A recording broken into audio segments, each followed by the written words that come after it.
శ్రీ గురుభ్యో నమః.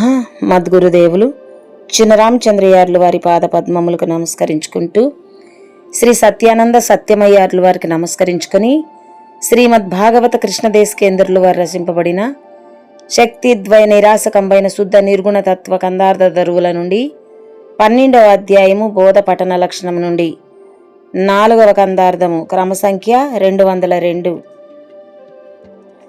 జనన మరణ ప్రవాహము అణచును ఈ బోధ పట్టుడని సాధువులిచ్చిన వల్లకుండి వారలు జనినపుడా బోధ మీద జనించి ప్రేమ వెదకెదరట్టి జనశ్రేష్టలేమాయని తోచి నీకు నే వినజెప్పవలసే నీవును ఈ బోధను వల్ల నాకు దొరకదు మళ్ళీ జనించి ప్రేమ వెదకెదరట్టి జనశ్రేష్టలేమా. శ్రీ గురుభ్యో నమః. ఆత్మానాత్మరచితం అచల పూర్ణోపదేశికం శ్రీ నిశ్చలానంద నారాయణ గురోర్శిష్యం శ్రీశైల వంశాంబుధిరేవ జాతం శ్రీ పరమానంద శంకరేంద్రం గురుం భజామి. మద్గురుదేవులు శ్రీ శ్రీ పరమానంద శంకర నారాయణ స్వామి వారి పాదపద్మములకు నమస్కరించుకుంటూ, శ్రీమద్భాగవత కృష్ణదేశికేంద్ర ప్రభువులచే విరచితంబైన శక్తిద్వయ నిరాశకంబైన శుద్ధ నిర్గుణ తత్వ కందార్థ దరువులు 12వ అధ్యాయము బోధ పఠన లక్షణము నుండి ఈరోజు మనము 4వ కందార్థాన్ని విచారించుకుంటున్నాము. అంటే క్రమసంఖ్య 202. క్రిందటి కందార్థములో అన్నము తినిన ఆకలి, ఇక సమముగా నీరు ద్రావిన దాహము, సరియగు ఔషధ సేవచే రోగము పోయిన విధముగా ఈ బోధని చెవులతో శ్రద్ధగా గురుముఖత వినిన, లేదా ఈ గ్రంథమును కన్నులతో చూచినా సరిగా అర్థం చేసుకుంటూ చివరి వరకు చదివినను ఎరుక నీ ఎదుట నిలిచి ఉండలేదు, లేకుండా పోదు అంటూ మనము క్రిందటి కందార్థములో విచారించుకున్నాము. అవును. ఇక తదుపరి కందార్థము బోధ పఠన లక్షణములో 4వ కందార్థము క్రమసంఖ్య 202 హితోపదేశం. ఈ కందార్థము ద్వారా మనకు అవకాశము కలిగినప్పుడు చేజార్చుకోరాదనియు,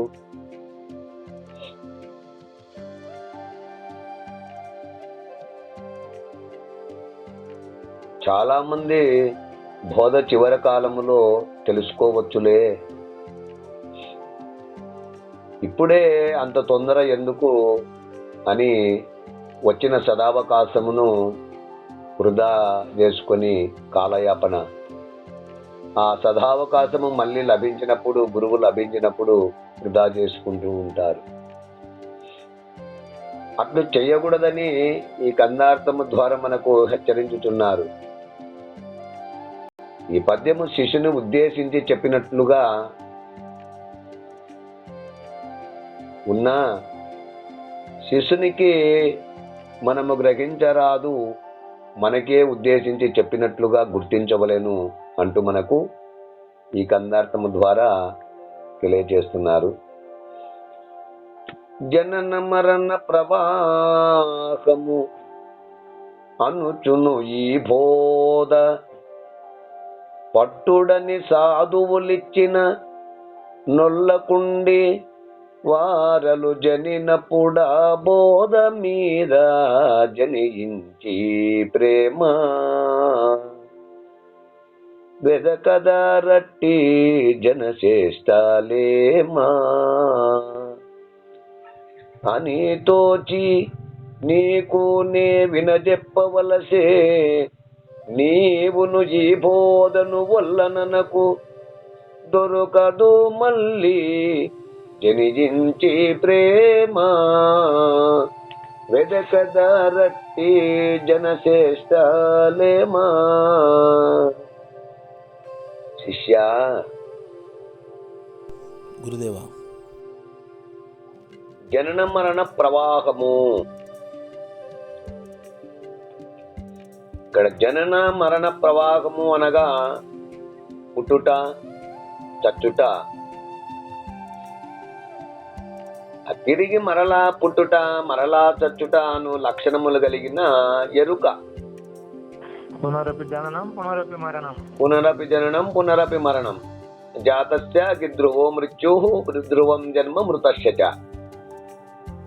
పుట్టడం మళ్ళీ చదవడం చావడము, మళ్ళీ పుట్టడం మళ్ళీ చావడము, ఈ విధంగా జన్మ మరణం అనేటువంటి ఒక బండి చక్రము లాగున తిరుగుతూ మరి ఆ ప్రవాహములో కొట్టిమిట్టాడుతూ పుట్టుట చచ్చుట అని తిరిగి మరలా పుట్టుట అను లక్షణములు కలిగిన ఎరుక అనుచును అంటే లేకుండా చేయును.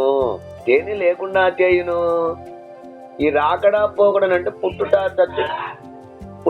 చచ్చుట తిరిగి మరలా పుట్టుట చచ్చుట అనేటువంటి లక్షణములు కలిగిన ఎరుకను, ఈ విధమైనటువంటి తాపత్రయమును అనుచును అంటే లేకుండా చేయును, రాకడా పోకడను. ఏది? ఈ బోధ, ఇట్టి పరిపూర్ణ బోధ. అంటే పరిపూర్ణ బోధ జనన మరణ ప్రవాహమును లేకుండా చేయగల సామర్థ్యము గల జన్మ తరుణోపాయము.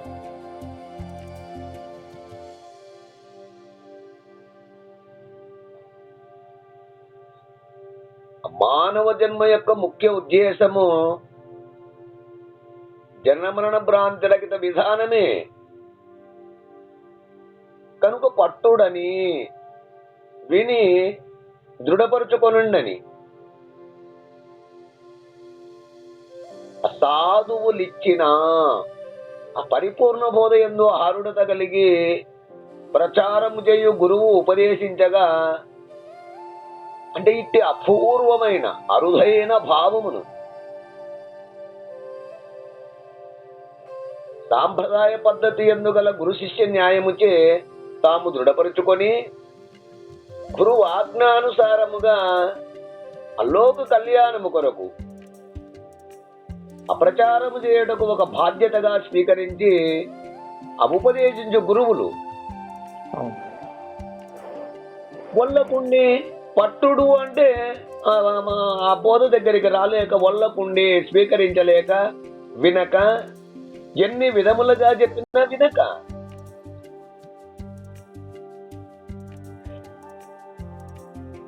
వారు జీవించి ఉండగా దాని యందు నిర్లక్ష్యము చేసి నిర్లక్ష్యం వహించి మళ్ళీ తిరిగి వారలు జరిగినప్పుడు అట్టి మహాత్ములు బ్రహ్మాండైక్యము చెందిన తర్వాత ఆ బోధ మీద వారికి ఉపదేశించు ఆ పరిపూర్ణ భావం మీద జనించు ప్రేమ కావాలనే ఆసక్తి కలిగి వెనకెదరు అట్టి భావమును ఉపదేశించు గురువుల దర్శనం కోసము ప్రయత్నిస్తూ ఉంటారు. అప్పుడు సాధువులు పట్టుడుని ఇచ్చినప్పుడు వల్లకుండి మళ్ళీ వాళ్ళకు కావాలని వెతికితే ఎక్కడ దొరుకుతారు? అట్టి గురువు వారు బ్రహ్మాండైక్యము చెందిన పిదప ఈ బోధ యొక్క విలువను అవసరాన్ని గుర్తించి అప్పుడు ఎవరు చెప్తారు? ఎలా వస్తుంది?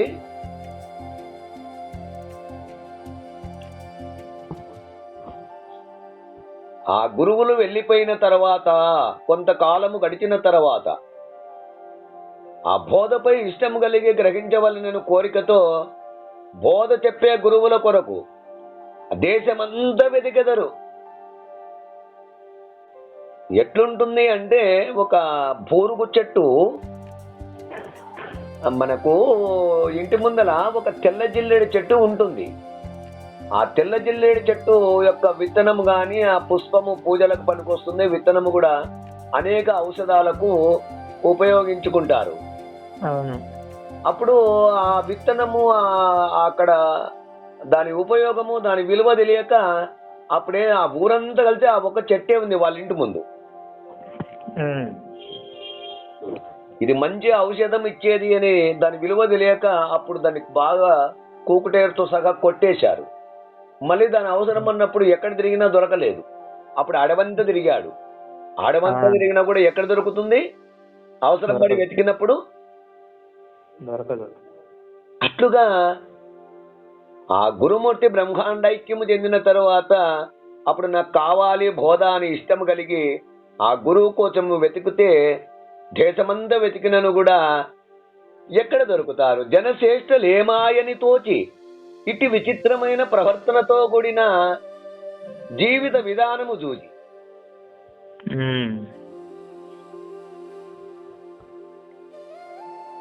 బాగా మనసున విచారించి నీకు నే వినజెప్పవలసే.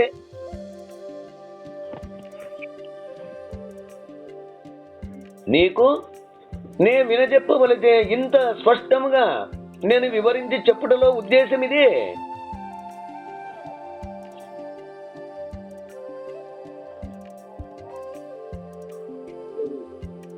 అంటే ఇది సామాన్య జనుల యొక్క పద్ధతి. శ్రేష్ఠులు ఏమి చెప్పను కనుక ఏ విధముగా నాకు తోచి నీకు ఈ విషయమును చెప్పుచున్నాను. నీవును ఈ బోధను వలననకు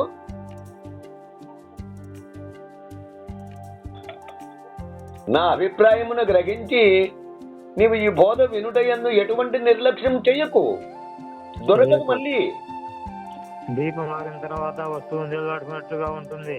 దీపం ఆరిపోయిన తర్వాత ఉల్కాహస్తో యథాకక్షి ద్రవ్యం ఆలోచ్య శ్రాంతి చేతన్నట్లుగా దీపం ఉండంగానే వస్తువు సరిపెట్టుకోవాలి. దీపం ఆరిపోయిన తర్వాత వస్తువు ఆ చీకట్లో వెతుక్కోవాలంటే కష్టము. అట్లుగానే ఇక్కడ కూడా గురువు నీ ఉన్నప్పుడే చక్కగా కళ్ళు కాళ్ళు చేతులు వయస్సు అన్నీ ఉన్నప్పుడే ఆ పరిపూర్ణ గురువును ఆశ్రయించి చక్కగా ఈ జనన మరణ భ్రాంతి రహిత విధానాన్ని తెలుసుకోకపోతే నీకు అంతా ఒక 60-70 ఏళ్ళు వచ్చిన తర్వాత అప్పుడు గురువు దగ్గరికి పోయి నాయన నాకు పరిపూర్ణ బోధన చెప్పు, జనన మరణ భ్రాంతి రహిత విధానమును తెలియచేయండి అని అప్పుడు ఆ గురువు దగ్గరికి అప్పుడు పోతే నీకు కావాల్సినప్పుడు అప్పుడు అందుబాటులోకి రాదు అది.